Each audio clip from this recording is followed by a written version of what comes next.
Good morning friends, myself Satyam Misra and I welcome to all of you on your own YouTube channel Effective Education Point.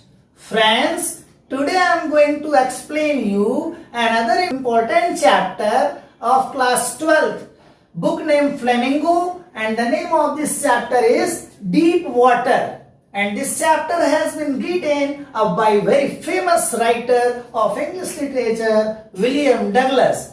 And this William Douglas is discussed in this story his problem and that he was facing in the beginning of his life when he was a child. So in this story I am going to tell you everything, theme, message, conclusion, all the thing that is related to the story. So please watch this video till the end so that I can make you clear very easily about this topic. So friends, you will see कि this story is giving you a very important message. ये story आपको ये message देती है कि जब हमारे जीवन में कोई प्रॉब्लम हो तो हमें उस प्रॉब्लम को बड़ा करने की जरूरत नहीं है, हमें अपने हौसलों को बड़ा करने की जरूरत है। क्योंकि जब हम प्रॉब्लम का सामना करेंगे तो प्रॉब्लम सॉल्व हो जाएगी और जब हम प्रॉब्लम को और बढ़ाते जाएंगे तो हमारी लाइफ अनबियरेबल पेन से गुजरेगी। तो यहाँ ये जो राइटर है उसे वाटर का फियर है, जल से डर है। इस चैप्टर का मैसेज में आपको मजाक या ये आप रियलिटी समझ लो कि डर के आगे जीत है, डर के आगे जीत है। मगर आपने अगर डरना छोड़ दिया तो आपकी सक्सेस को कोई रोक नहीं सकता और अगर हम डरे रहेंगे तो कभी सफल नहीं होंगे। तो deep water is a short story written by William Douglas and it is about the author's experience of overcoming his fear of water.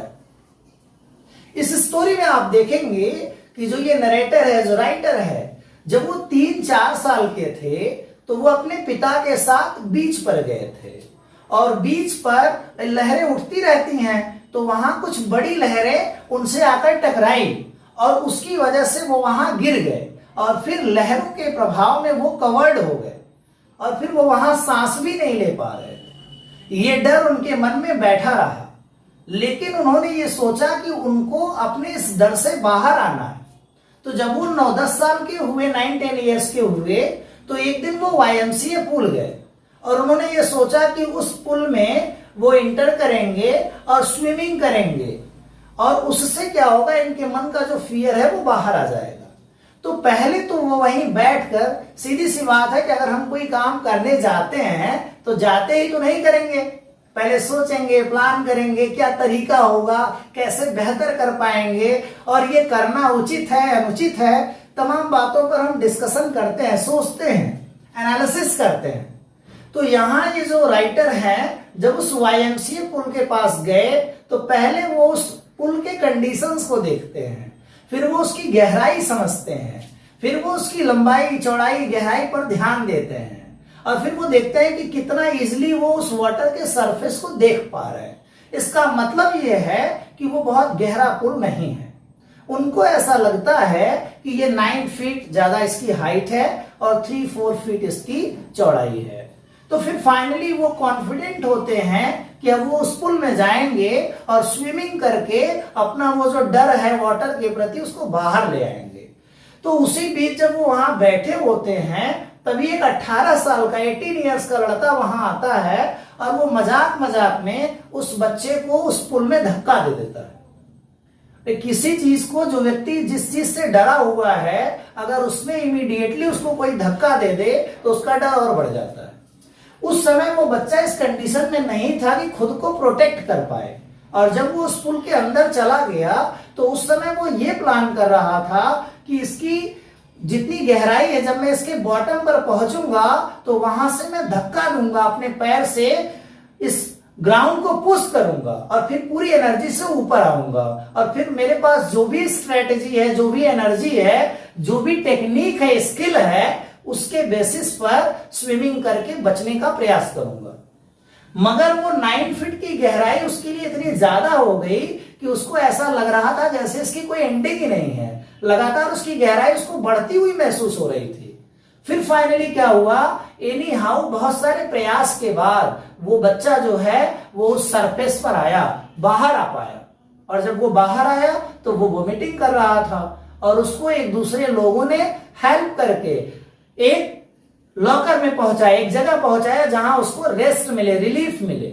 और फिर शाम को वो थके हारे धीरे धीरे अपने घर की ओर चला गया, मगर उसने अपनी हिम्मत नहीं हारी। मैं यहां एक कोट करता हूं, हिंदी की एक अच्छी पोएट्री, रामधारी सिंह दिनकर ने कहा है कि सच है विपत्ति जब आती है कायर को ही दहलाती है।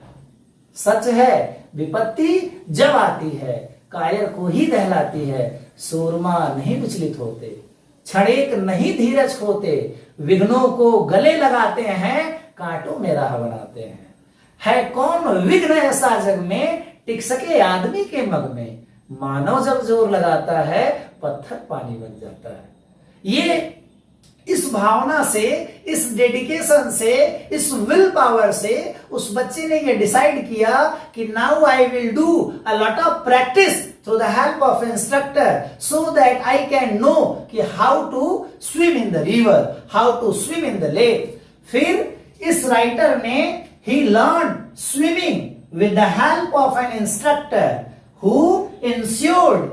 जब उन्होंने काफी प्रैक्टिस कर ली तो इनके इंस्ट्रक्टर ने यह बात कही कि now William knew swimming well enough to be swim in huge lakes and waterfalls also.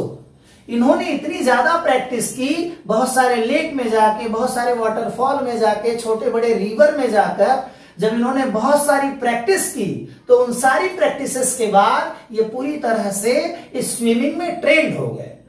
तो राइटर का यही मैसेज है कि how to overcome from our problems. So it is the steps and it is the decision of the writer कि to face the problem if you want to overcome the problem.